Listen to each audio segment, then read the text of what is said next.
ఆస్తి అవసరం లేదా? అంటే ఇంకేం కావాలి మరి? నాకు నందిని కావాలి.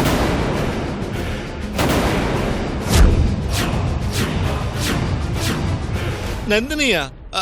నందిని ఎందుకు? పనుందరుద్ర, నీ గురించి తెలిస్తే ఎక్కడ మీ అత్తయ్య నీకోసం వస్తుందోనని చెప్పి నీ గురించి మాకు తెలియనివ్వలేదమ్మా. ఆస్తి మొత్తం కాజేసి మీ మావయ్యని అత్తయ్యని ఇదిగో ఇలా వీధిపాలు చేశాడు.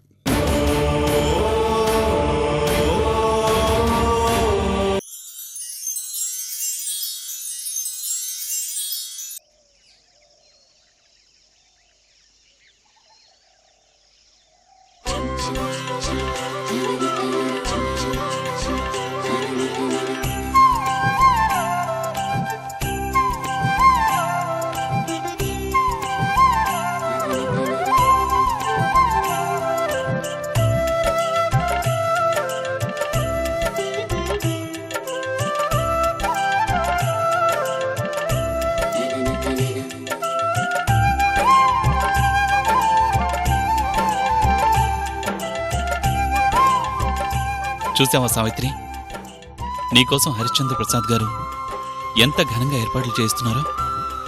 అవునండి, ఏమీ కాని మన మీద ఆయన చూపిస్తున్న అభిమానానికి ఏ విధంగా రుణం తీర్చుకోవాలో అర్థం కావడం లేదు. అవును సావిత్రి, పెట్టే చెయ్యి ఎప్పుడు పైనే ఉంటుంది. దాని రుణం తీర్చుకోవడం చాలా కష్టం. ఆయన మంచి మనిషే కాదు, చాలా గొప్ప మనిషి. స్నేహం కోసం ప్రాణాలిచ్చే ఓ మంచి స్నేహితుడు. ఆయన మంచితనానికి తగిన కుటుంబం కాదండి ఆయనది.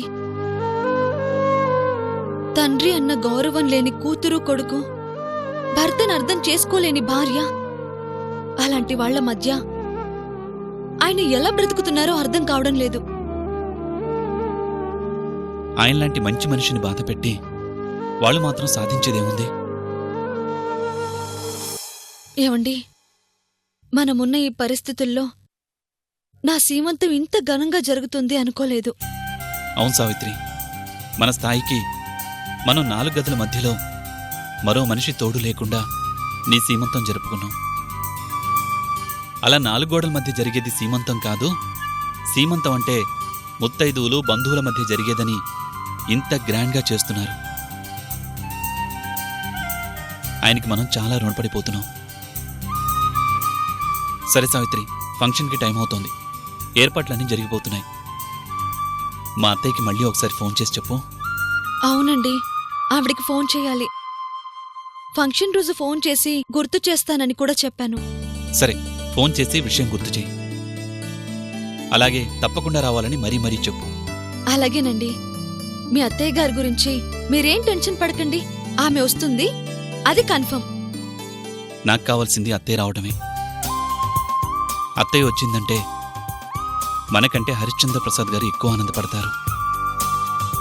నేనెవరో తెలియదు కాబట్టి నన్నెంతో బాగా చూసుకుంది. ఆ మంచి మనిషి నా ఫంక్షన్లో వచ్చి నిలబడినా చాలండి, సీమంతానికి కలుస్తుంది.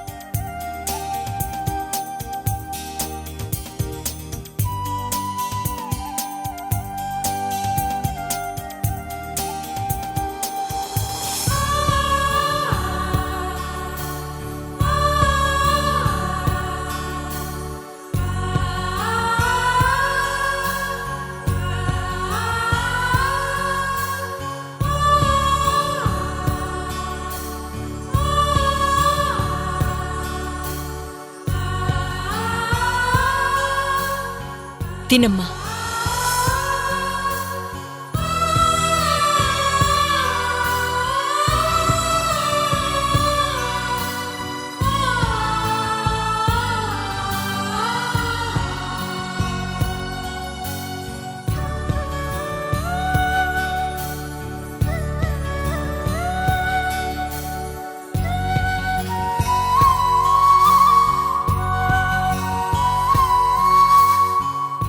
చిన్న వయసు నుంచే నా దగ్గర పెట్టుకొని గోరుముద్దలు తినిపిస్తూ పెంచుకోవాలనుకున్నాను.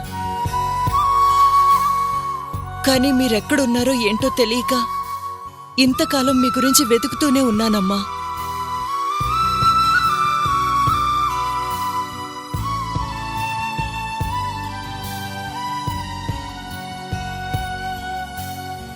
మనింట్లో ఆనందంగా ఉండాల్సిన మనల్ని ఈ విధంగా చెల్లాచెదురు చేసి చెట్టుకొకరిని పుట్టకొకరిని చేశాడు ఆ హరిశ్చంద్ర ప్రసాద్.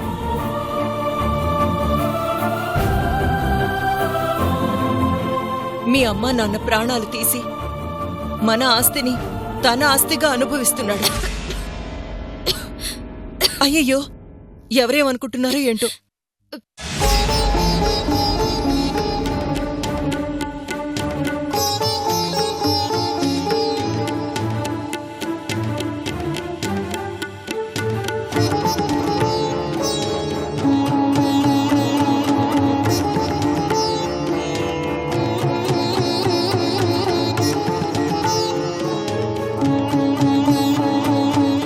తాగు.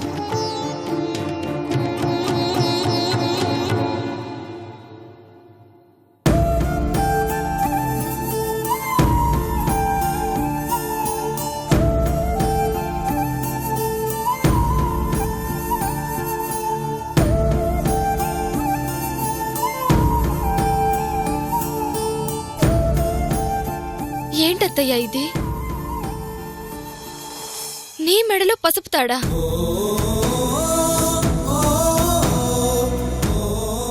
జమీందారింట ఆడపడుచువి, నీకీ పరిస్థితి ఏంటత్తయ్యా?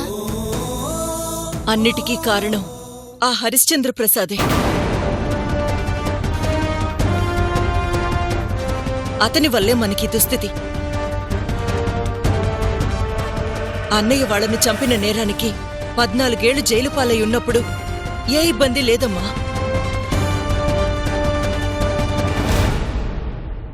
అన్న వదినలు మీరు దూరమయ్యారనే బాధ తప్ప. అతను జైలు నుంచి రాగానే మీ మావయ్యని నన్ను ఇంట్లోంచి బయటికి పంపించేశాడు.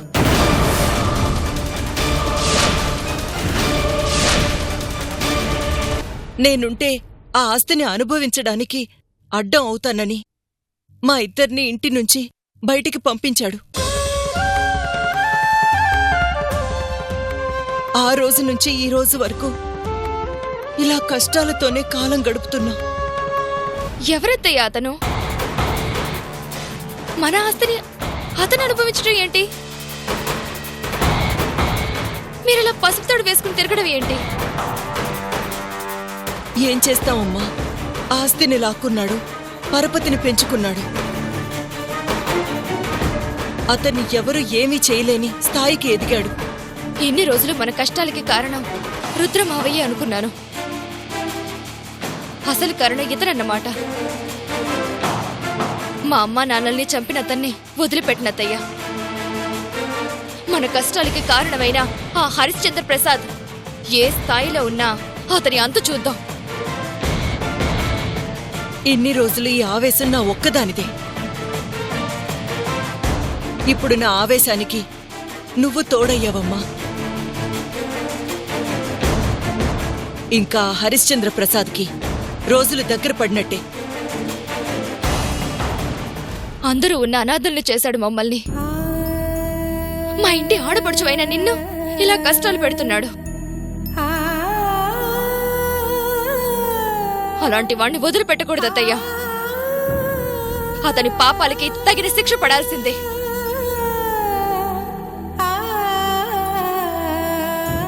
అతని గురించి తర్వాత. ముందు నేను ఇలా చూడలేకపోతున్నాను అత్తయ్య. ఒక్క నిమిషం.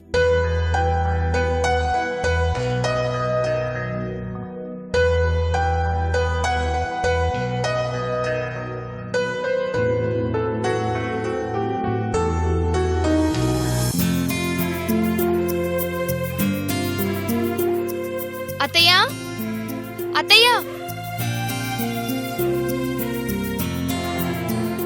ఏంటమ్మా?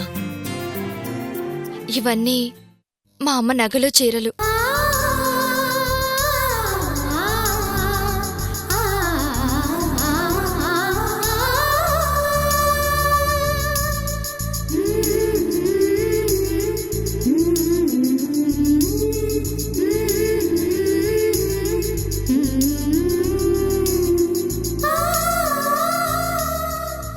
అంటే తల్లి తర్వాత తల్లి అంటారు.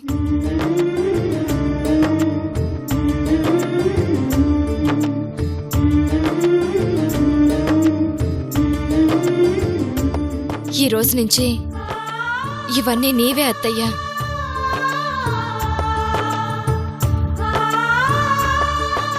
నీలో మా అమ్మని చూసుకుంటాను.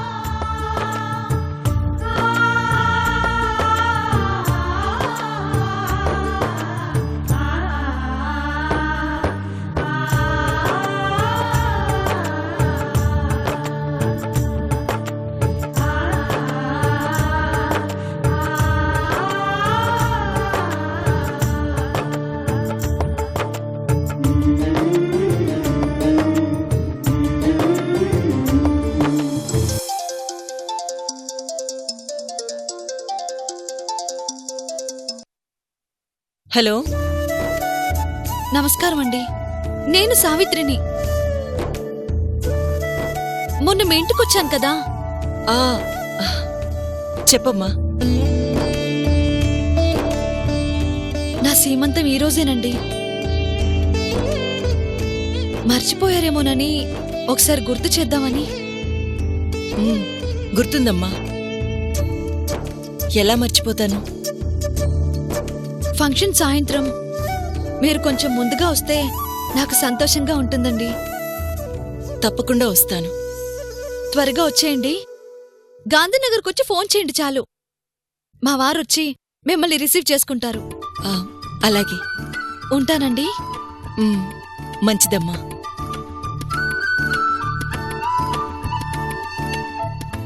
ఎవరెత్తయ్యా? తెలిసిన అమ్మాయిది సీమంతం. ఈ మధ్య పరిచయం అయింది, కాని చాలా ఆప్యాయంగా పిలిచింది. తప్పకుండా వెళ్ళాలి.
చూసావమ్మా, మనకి 10 రూపాయలు ఖర్చు పెట్టాలంటే ఏడుస్తాడు. ముక్కు ముఖం తెలియని వాళ్ళకి మాత్రం ఇలా లక్షలు తగలేస్తాడు. నిన్నగాక మొన్నొచ్చిన వాళ్ల మీద ఇంత శ్రద్ధ ఏంటో అర్థం కావడం లేదే. ఏం మందు పెట్టారే వాళ్ళు? నిజమేనమ్మా, ఏదో మందు పెట్టినట్టే ఉంది ఈ పరిస్థితి చూస్తుంటే.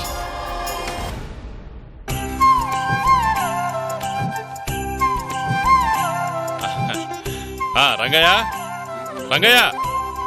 అయ్యా, చిన్నబాబుకి సావిత్రికి నేను పంపించిన డ్రెస్ వేసుకుని రమ్మని చెప్పావా? చెప్పానయ్యా. అతిథులందరూ వచ్చేస్తున్నారు. అమ్మాయి రెడీ అయింది లేదు చూడు. అలాగేనయ్యా.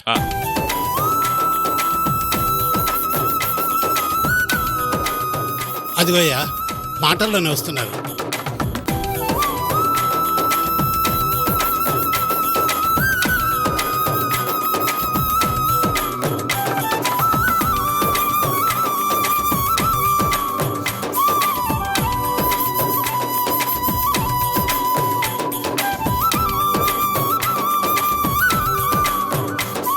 పిల్లలెంత చక్కగా ఉన్నారయ్యా. రాచబిడ్డల్లా కళకళలాడుతున్నారు. కొందరికి తెచ్చిపెట్టుకున్న రాని కళ కొంతమందికి పుట్టుకుతో వస్తుంది రంగయ్య.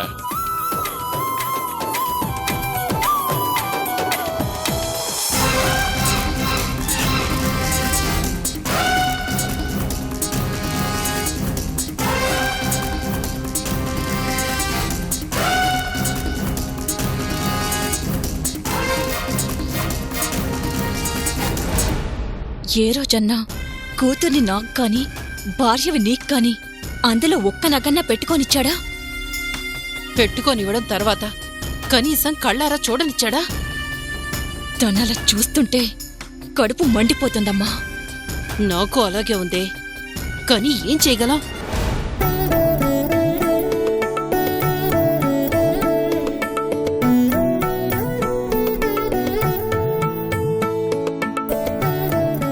ఇది మీరెప్పుడు ఇలా కలకల్లాడుతూ ఉండాలయ్యా.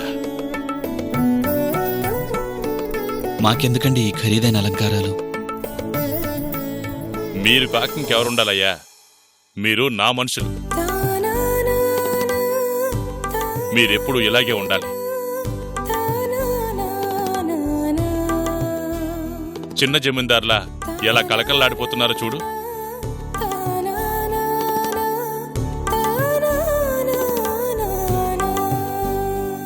ఇది మీ అభిమానం వల్ల వచ్చిన కళండి. నా అభిమానం వల్ల కాదు బాబు, ఈ కళ నీ పుట్టుకలోనే ఉంది.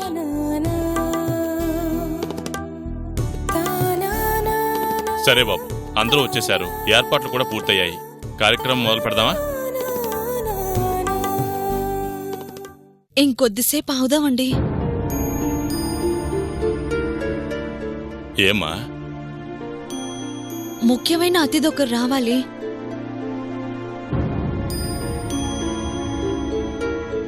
ఆమె వచ్చే వరకు కొంచెం వెయిట్ చేద్దామండి. ఎవరమ్మా అంత ముఖ్యమైన అతిథి? చూశాక మీరే ఆశ్చర్యపోతారు. మీరే కాదు, ఎవ్వరూ ఊహించిన అతిథి.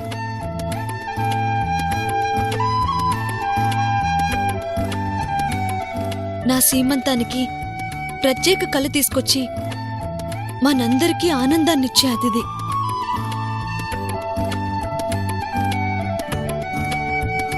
నేను ఊహించిన అతిథి ఎవరయ్యా?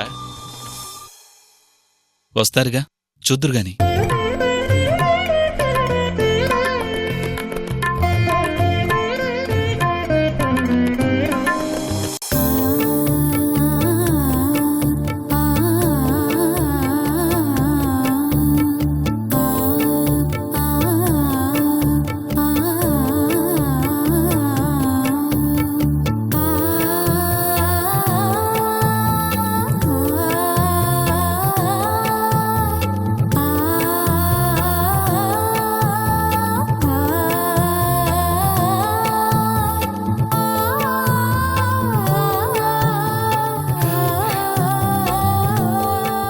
సూపర్ ఉన్నావు అత్తయ్య. ఇది మా అత్తయ్య అంటే ఇలా ఉండాలి. చూడు, మహాలక్ష్మిలా ఎలా ఉన్నావో. మరీ అంత పొగడుమాక. నేను పొగిడితే ఏం కాదులే అత్తయ్య. ఏంటో ఇలా అలంకరించుకుంటే నాకు నేనే కొత్తగా అనిపిస్తున్నాను. ఆ దుర్మార్గుడు మోసం చేసి మనల్ని ఈ పరిస్థితికి తీసుకురాకుండా ఉండుంటే నువ్వు ఇంతకన్నా గొప్పగా ఉండేదానివి. మా వదిన చీర నగలు వేసుకుంటే మా వదినే నన్ను ఆప్యాయంగా దగ్గరికి తీసుకున్నట్టుంది. అత్తయ్య, నాకైతే నిన్ను చూస్తుంటే మా అమ్మను చూస్తున్నట్టే అనిపిస్తుంది.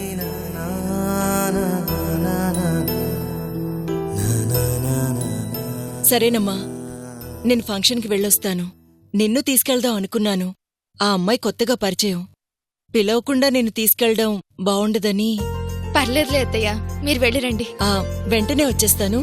నువ్వు జాగ్రత్త. వస్తానమ్మా. ఒక్క నిమిషం అత్తయ్య.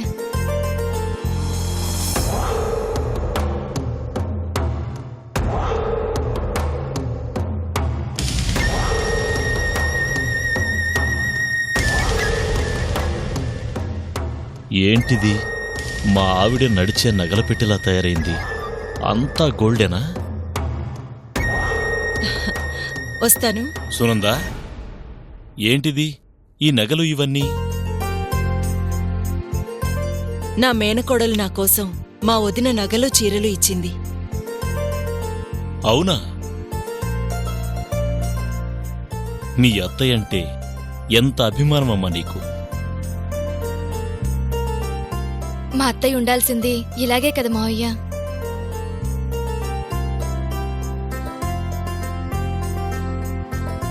తనని ఎలా చూసుకోవాలని నా కోరికమ్మా. కానీ ఏం చేస్తాం? మా నాన్న నా కాళ్ళు చేతులు కట్టేశాడు. ఆస్తినంతా తన చేతిలో పెట్టుకుని నా భార్యకి కనీసం ఒక చైన్ కూడా కొనిపెట్టలేని చేతకాని వాణ్ణి చేశాడమ్మా. బాధపడకండి మావయ్య.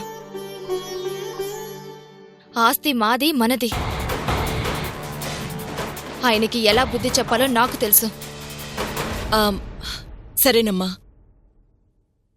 పాప ఆ అమ్మాయి నా కోసం ఎదురు చూస్తూ ఉంటుంది. నేను వెళ్ళొస్తాను. ఏంటి సునందా, ఏదో పని మీద బయటికెళ్తున్నట్టున్నా? అవునండి, ఒక చిన్న ఫంక్షన్ ఉంది. వెళ్ళి కనిపించొచ్చేస్తాను. ఆ, నందినిని మీరు జాగ్రత్తగా చూసుకోండి. అలాగే. వస్తానమ్మా.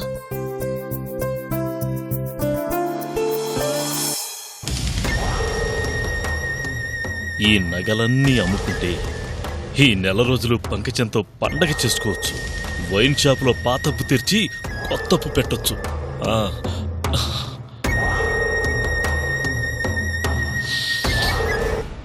మీకోసమే వచ్చాను. నా కోసమా?